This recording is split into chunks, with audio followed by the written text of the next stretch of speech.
Alright, so today we're gonna do the recap of the third game between Nepo and Ding match, and it was a draw. And because Ding decided to play something super solid after losing the game was white, and the choice of going for the knight of 6, it looks like Nimzo at first, e6, so knight c3 is also checking what Nepo wants to play. If he wants to play Nimzo, he wants to play knight f3, go for the Bogo Indian. But now we return to the super solid, super classical Queen's Gambit decline, which was always considered super solid opening. Since the days of the Karpov and Kasparov match, those guys played this opening in vast majority of their games. It's extremely difficult for White to win in this line, even though he gets some opening advantage. So Nepo goes for the main very safe line, Carlsbad structure, e3. And what we see here is h6. Some people have been experimenting with bishop f5, which is known to go into queen f3, bishop g6, bishop takes f6, queen takes f6 endgame. So let's demonstrate this. This line has been played a lot in different levels, and there's still no refutation of this, even though it's pretty obvious White has certain advantage due to the double pawn structure. But the very strong bishop pair, the lack of ways to get to this pawn structure, often this pawn goes to f5, even Black can play with this closed bishop, because the rest of the structure is super solid. But okay, h6 was played, bishop h4, bishop e7, and Black is just saying, I'm just gonna build my super solid Carlsbad line, and I want to see what you want to do, because in order to win here in this line with White, you probably have to calculate those lines that go into the long castle, h3 and g4. Okay, because if you play for the small advantage like knight e2 f3, there are two ways for White to play Carlsbad. You can play knight f3 and then go into the minority attack on the queen side, or you can play knight e2, which is more often the case, with the idea of playing f3 and e4 in the center. And the third plan is to go long castle, knight f3, h4, g4, knight e5, super sharp attack where Black gets also return chances on the queen side. So rook e8, and Nepo plays knight e2. He plays for a small advantage, knight e7, pretty standard castles. And a5 again sort of prevents this idea with a3, but also at the same time, if White plays a3, Black can proceed with b5, knight b6 sometimes. All right, so a3. Now suddenly we see knight h5, again a very common idea. Black wants to trade the most amount of pieces due to his lack of spatial advantage. And these bishops are kind of important. So grabs, rook e1, White prepares to play knight g3, f3 and push this pawn, knight f8.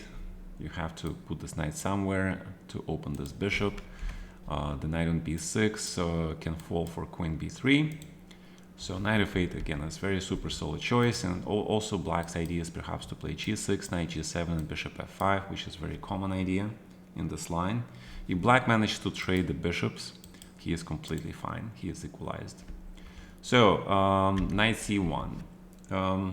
Again, because Black plays here, it was a very interesting idea to move rook to b1 instead and go for the b4, b5, because obviously Black is prepared for White's f3 and a4. And if you play knight g3, then the whole point is that Black can now capture, and these double pawns really don't go well with this f3, e4 plan. And also queen d6, and this pawn will be hit with the queen if you play e4, and you also can easily play f3 now that this pawn is being attacked, right? So so that's the problem for White. It's not easy to play f3, so he plays knight c1. Now the rook protects the pawn. He's ready to go f3, e4, knight goes to b3, potentially to c5, but it looks like Black is fine. Knight f6, returning the knight. Now the knight makes no sense here because knight doesn't go to g3, f3, and black has to stop e4 now. Because if white gets queen f2, e4, e5 in, he has advantage. So black has to stop this by attacking this pawn on d4. Apparently the computer doesn't like this move. Computer likes to play rook d1, rook fe1, remaneuvering the rooks. But you really need the rooks here if you want to go for the central expansion. Probably knight e2 is a little bit impatient move. And after c5, we see now black has achieved progress. He stops e4 at the cost of creating potential weakness on d5. But the point is that this weakness isolated pawn is less troublesome because of this f3 move and the counter weakness of the e3 pawn. White has a small advantage thanks still to his superior kind of pawn structure and a little glaring hole here, but black should have no problems slowly diffusing this advantage by trading, placing his central rooks and exchanging pieces. So bishop b5, rook d8. We spoke about the bishop trade here. It was possible, but I guess he wasn't sure that the knight on f6 will be really well placed, and black needs more tempi to move this knight somewhere, but it still looks very close to equal. Instead, black plays rook d8. He is thinking maybe he will play b6 and bishop b7, potentially go for even c4, but white just takes on c5, stops b6, pawn connection, and he goes for queen d2.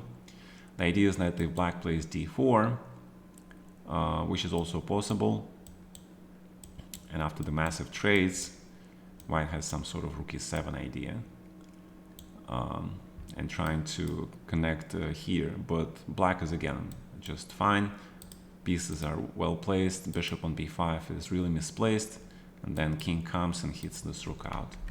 So d4 was possible. Ding decides to play bishop d7 now because white knight is not coming to d4, so the bishops can be traded, and I think black is doing fine now. In fact, if this knight gets to c4, the weakness of this pawn on e3 and b2 will be really glaring.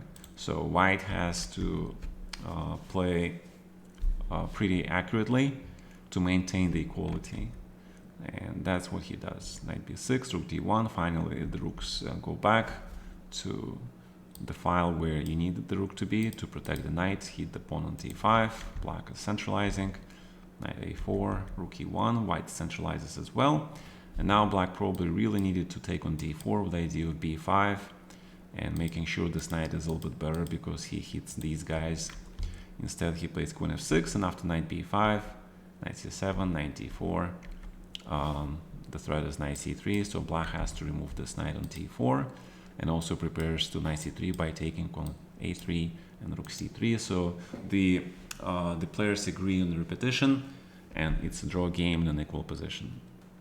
So that was the game number 3, and we're looking forward to game number 4. And if you like this recap, please subscribe or put a like, and I'll see you guys in the next game.